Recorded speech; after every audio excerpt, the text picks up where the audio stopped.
I hit Masters in 33 games, mostly on the SoloQ, and here is how. One of the most important things when you're playing in the SoloQ, if you want to maximize your chances of winning, is keep yourself near the Rayquaza when the objective is active. You can't just chase an enemy on the other side of the map. You need to make sure you're in a position where you can secure the objective. That is the most important thing about SoloQ. You need to be in the position to win the game. My next point is, you need to use a Pokemon that has got very good secure. I am absolutely digging Espeon right now, and the only reason I didn't use Espeon this game is because I had Lucario. Now this was the game that actually got me into Masters, which was such a fun game.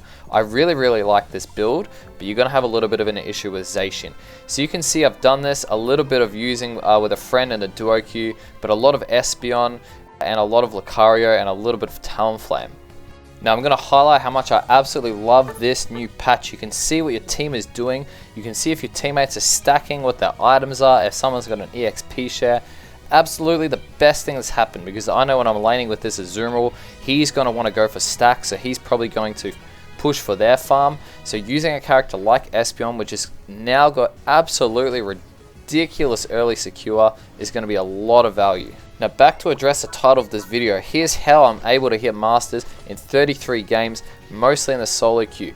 The most important thing I highlighted at the very start is make sure you're in position at the Ray fight. You got to be in it to win it. That is absolutely number one most important thing. I think if you win the game, most of the time it's because you were in the right position of the Ray fight.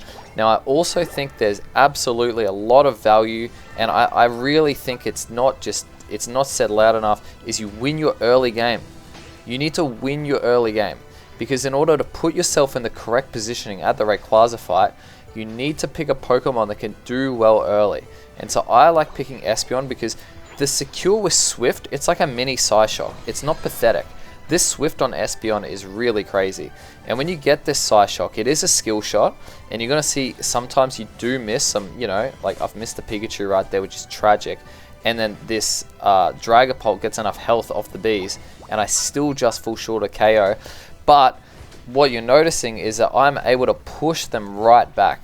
Even though my laners did such an amazing job and the jungler did a great job, we're able to push them back, and we're still going to be able to win this lane. Even though they've kind of won the mini engagement at the bees, they haven't steamrolled us. And that's because Espeon is a Pokemon that's not going to allow the enemies to do that.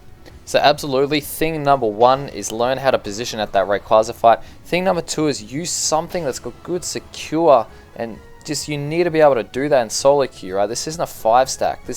You need to be able to win the game sometimes just purely by yourself. You need to be able to get the big secure on the objectives. So using a character with good early game, good secure, and being in that position of the Rayquaza fight late game is really important. Okay, my next point is I like to go to the top lane because you're able to rotate down. You need to be able to put yourself in a good position early. Win your early lane, and if you're in the position to do so, come down and help your team win the bottom lane. Because if you keep that top lane with the goal active, you can win the bottom lane, and then you can come up and rip the Regieleki. You're forcing the enemies into a really awkward position. Because if you rotate down and you know your team's in an advantageous position, then what we're able to do is we're able to just absolutely steamroll. Right? These guys are in a really passive position. We've got so much damage going onto their goal zone. And look, we've got 1 kill, 2 kills, we're able to just push forward. And here we're looking to break the goal zone. I let the Dodrio stack because I knew he was attack weight because of the start of the game, which is why I absolutely love this patch. You want to try and break that goal zone, you get this objective, and then look, now we've won the early engage because I came down. I provided the extra numbers in that bottom lane. So that's really valuable. You're using a Pokemon that's able to win and help win its early game, but then you use that momentum to come down to the bottom lane and continue steamrolling the enemy. And then now look, we're in the top lane and the Regieleki's not even touched. And if you have a look, if you've played it smart, the enemy tier goal you want to keep on above 20. You don't want to keep it on 18 or 19 because if the Regieleki walks in, you don't get value. So, and it doesn't even matter if you lose at this point because typically you've got levels on them and you're just looking for kills. Because even if they get the Regieleki, if we get the kills on them, we get the score anyway. See, our team lets the Regieleki walk in. We don't even care at this point. Because we're ahead, securing the objective wasn't the big thing. The big thing about the Regieleki is being able to get the score in. That's the really useful part. And have a look at the damage. This is a new item, the Slick Spoon, the Silk Spoon, whatever it is. Incredible damage on a Pokemon like Espeon. It's insane for these ranged attackers. Okay, absolutely amazing. Okay, we're going to see so much value. And if you didn't see that ability right there, what I was able to do is I was able to dodge. I was able to dodge the Volt Tackle. That's ridiculously broken. And if you weren't aware, this ability actually got a buff. So it triggered, it's got a 35-second cooldown instead of a 45-second cooldown, which is just absolutely ridiculous. So those moves that you're able to dodge just because of the passive ability is just ridiculous. It's absolutely crazy, right? The burst damage from these two skills with Espeon is really, really good. So back onto how we're hitting Masters in 33 games, right? You're looking at how I'm playing the game. You take your Pokemon to the top lane, you use something that does well early, and you're putting your team in a position where you can get the most out of it. Okay, we need to have a look at this a little bit more strategically. In solo queue, the top lane is where you can help win on score, and the bottom lane is where you can help get a level advantage. You need to be able to trust your team is going to be able to do well on their own in that bottom lane. Hopefully the jungler goes down and helps with the ganks. So that's very, very important thing number one. If you're using a strong laner in the top lane, you're able to get the score advantage because you're not going to be too far behind. So you get the level advantage by coming to the bottom lane to help your team get those objectives, get that team experience up and running, and then you're able to steamroll them with the team fights. Once that happens, you're able to get majority of the farm, because the middle farm on this map, there's a lot in the middle. So if your team's able to secure that consistently, you're going to be able to get that consistent over leveling on the enemies, making sure you're not giving up too much catch-up experience. Now at this point, the Regieleki walks, we get that. We don't get any value if we push it. We have to invest so much. So I think it's a fantastic idea if we go to this bottom lane and get some score in. Now at this point I'm calling retreat because I saw the Crustle just respawn. Is never getting in there. I think it's definitely the correct call to run away. But look at the team coordination. Now as much as we like to say, oh, this doesn't happen often in the solo queue, there's got to be some level of, well, I played correctly, I went to the top lane, the team has recognized that I'm doing as much as I can to win, and there's a level of you're going to absolutely minimize the amount that people are going to grief in a game. If you play as well as you can and support them on their hopes and dreams at that bottom lane, a lot of the time I do see the reward for it. I can't, unless if you're an expert or if you're a veteran, right, maybe a little bit lower down, but normally at the start of the season in Ultra or as soon as you hit Master, if you're playing like this, a lot of the time you're going to see a lot of value. So we've pretty much hit every single Regieleki, but unfortunately for us, the enemy was a lot hungrier, and you can see our team's off farming. So not a very good exchange for us. I've tried to stall a little bit there, but the enemy has definitely got the better of me. It was not a very good Unite move there. It's kind of more of a panic, because I thought the Dodrio and the Asma would be running down, maybe to help try and preserve a bit of score, but definitely not the correct way to use Unite move.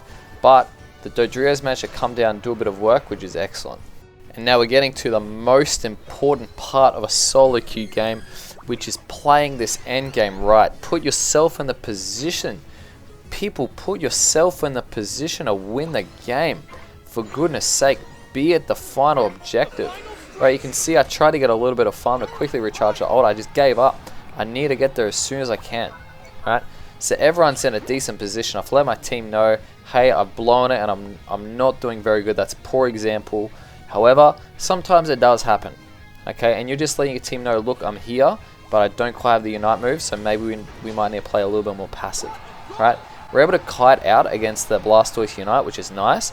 And then you're going to see the value of the range. Okay, you can see the value of the eject. And look at the range you get on the Psyshock. Again, you're able to just kite away from the enemies. Okay, this Pikachu, he's kind of looking to re-engage here, and just that burst damage. Okay, he walked into it. He walked into it. So the Gardevoir's done so well there to maintain the enemies off. And then we're down to our last guy here, which is the Dragapult. And again, I've kind of freaked out. I want to absolutely make sure I got him, because if I died there, the enemies probably would have been able to win the game. So much as it was a panic Unite, I think it was the correct play just in case if I missed my skill. Right, that was an absolutely must pick up the KO against them. And so I'm kind of signaling to my Eldegoss, hey, give me some healing, give me a little bit of healing so I can get back in, because the one thing with Espeon, as he doesn't have very good healing. So again, keeping myself in the position, right? Not letting the team get the free score on me. Okay, not letting the team do that. Putting yourself in the position to make sure that you're forcing them to have to make the play there. So you can see the value in this, right, is that this only works as nicely as it does if your team has got the score advantage. Our team knew, we were ahead. We knew we were winning. Even though the Espeon got the score just earlier, we knew we were winning. And it forces them to have to play aggressively. Typically, they're not in the lead at that point as well. And we're able to just team fight, not touch a Rayquaza. And then we get the final scores with something like a Dodrio at the end game. So that is how you want to play your solo queues. Now, as much as it's nice in theory to say this is how we want it, it doesn't happen all the time. Okay, that's why I've only got a 60% win rate and not a 100% win rate. Because sometimes the enemy play better than you, or sometimes you just get a poor matchmaking. Okay, but majority of the time, if you're able to finish off at that 55 to 60 win percent, typically that's you making the difference and not just you lucking into really good teammates. Now I want to use this clip right here to just identify what I mean by being in the position of the Rayquaza fight. Right, this just wasn't good for me. I've walked into a group of them, tried to use the Espeon Unite, but Absol just crunches me. And what we notice is that the Comfey and the Urshifu were able to stall for long enough, but using a Pokemon with good secure and putting yourself in the position. Here, look, I'm not looking to fight, I know they're ripping, but because I'm using a Pokemon like Espeon, these guys are crazy for trying to secure it in front of me. Absolutely insane. But people will do this in the solo queue. Have a look again. People will just rip in front of you, and if I'm not using something like a Lucario, something like an Espeon, something like Aegislash that can dive in and get a big secure, then you're just putting yourself in a less likely position to be able to win the game. Okay, now I love these Pokemon with a strong early game. Okay, Aegislash is an art. Aegislash is strong early, but you need to be able to play it properly. It's an art. Okay, it's not easy to use. Whereas Espeon, as much as it's frail, if you learn your distances, look at the range of this character. And Swift, look at how good Swift is. That chunked the Absol and got the farm at the same time. So he has to put himself in a dangerous position against the Ninetales and the Espeon lane, right? It's just insane. But one thing you've got to recognize when you're using this is you only score when it's absolutely free, and you generally are never wanting to go past the halfway point of the map unless you're in a position where you're either picking up a KO or you're stealing their farm from a safe distance because they're pushed so far back. So you need to be very mindful of that. But again, it's using these Pokemon, get the early lead, and look, their jungle is up. But look at how we're able to just push them back. Look, their jungle is up in a 3v2 and they're so far behind. We get another kill, and then we're just looking to take their farm. If their Pupitar runs away, then the lane's pretty much over now. Props to the Eevee there. He actually did really well to secure that. But I think he's picked the moveset that's not that great. I think Psyshock is definitely the one to go with. Okay. Now I'm going to go on to a topic here that I don't think is talked enough about in solo queue. It's a little bit of a risky play, but it is the jungle invade play. I don't think it's very wise to jungle invade straight away in solo queue. I generally think it's a bad idea. You jungle invade when you get ahead. Okay, I think people play a little too passive. You can see at this point here now, I'm in a duo with this Talonflame, but at this point I've said, let's go into their jungle, we're raiding them, and if anybody's there, they're going to die. Because they're dealing with a Talonflame and a Espeon, for goodness sake, right? This is just too much burst damage. What's he going to do? He just dies and we take his farm. Okay, if you're the enemy jungler, and you're on the solo queue against this is a duo queue, so typically it's a duo and 3 solos, you feel like forfeiting the game if this happens. This screws with you, and it's so early. It's so early in the game, right? And then look at that, we're able to just steamroll because we get their farm, we look to break the goal, we were top lane, now we've transitioned into bottom lane, we're taking everything the enemy has, and then we just look to rip this objective. Okay, we're having a little dance here. That's when you know you're in a very good position. You're able to rip the objective completely free, right? We've got the burst there. Absolutely love the Trevenants at the moment, which is another reason why I'm digging a lot of these ranged attackers. And then look, same situation as last time. Okay, this is how we play this solo queue games. Get your lead early, use a Pokemon that does well early, and look at the top lane, okay, we're still very comfortable. All we have to do is send one person up there and we've got vision. And look, we score when it's free. So look at that, we get another, what, 55 score on the bottom lane, and then I've called again. Alright, let's invade the farm as we're going through. What are the enemies going to do here? We've got unites, they don't have unites. Right, we're just taking everything, and even if they get the farm, look, we just kill them, so we get the buff back. So it's just steamrolling, and then we roll up through to the Regieleki. Okay, you're just able to do so much. Right, now I like the play that Trevenant's made, and the Ninetales. They've looked to break this, because the jump pad is at 5 minutes. The only time you're ever going to want to push a Regieleki is before the 5-minute mark, and you have levels on the enemies. That's the only time. So I'm signaling to the Talonflame, and the Talonflame signaling. We're all signaling, hey, we've got Unite moves, let's do it. And look at the crazy burst damage with the Unite move. Right, look at that. Crazy, crazy work. Look at Talonflame, we've got 2 of them at their base, and he's going to be able to get away. So massive value there, and all of this is possible because we're winning the early game. Okay, you're not going to be able to do this if you're using a Larvitar, or if you're using a Froakie in lane. You need to use something good in the lane if you want to climb on Pokemon Unite. You need, I can't emphasize this enough, people. We need to use strong laners. We need to do the community some justice here. Alright, stop picking your favorite Pokemon in lane if you're looking to climb, okay? I'm not saying go have fun, play the game how you want, have some fun. But if you're looking to climb, and you're not going to be able to do it as comfortably as you want using whatever you want. You just have to understand that. Now, who doesn't love Espeon? Okay, Espeon's so much fun to use. Same as Talonflame, look at the crazy burst, right? You've just got to be able to pick your fights and pick your engages. Luckily enough, there's no Zacian in this game, which is just so great. But their enemy jungler is still level 8. He's still a Pupitar. Right? That's how behind these guys are. So it's just crazy. It's just crazy. If you can get an early lead, it's because we've taken all their farm. We've taken everything from them. Now let's skip right to the end here. Let's get to the business part of this game, which is the Rayquaza fight. Look, we've got a huge lead. We're ahead on score. So what does that mean for us? Don't rip the Rayquaza. Just look to kill them. Okay, just look to kill them. We've got vision on them. So now we just look to engage a team fight. Look, I get in with a Unite. The team's able to dive in. And we're just able to clean up. I misaimed the side beam there, which is really not good. That means I missed out some damage, but look at the rest of the team cleans up.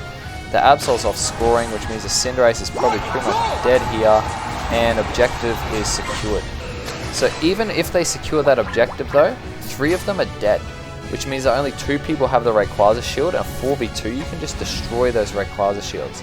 So even if we lose in that situation where we've already won the team fight, which we are forcing them to engage because we've got that lead, then that means we're doing very, very good. Okay, so I think absolutely key part of winning in solo queue is get a lead and force the enemies to play. You've experienced it yourself when you're in solo queue and you're having to try and play from behind. Your team's going to be making all these common mistakes. Okay, they're going to be making these plays that aren't very good.